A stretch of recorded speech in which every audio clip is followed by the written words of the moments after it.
Hi, I'm going to talk about the quarantine survival kit. Hi, Rocío. In 1 month and a half, a pandemic came to Spain. The pandemic called coronavirus. The things that you never forget to buy in the pandemic are a computer to do the homework of the school, some masks to protect you from the virus, gloves to can go to the supermarket to buy some food, and if you have the virus, you don't infect all the people. Hygiene health serves to stop the virus, something to entertain you because you get a lot of time in your house and you can get bored. Yeast and flour, if you are boring, you can do cookies and cake shop.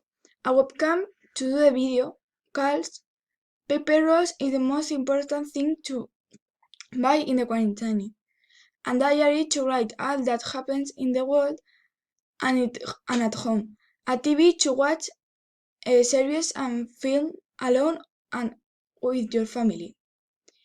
Then you need tips to survive. First, give the reason to your sister all the time. Second, do the homework before. You need to study more than in class and hug all my families and my friends. Bye.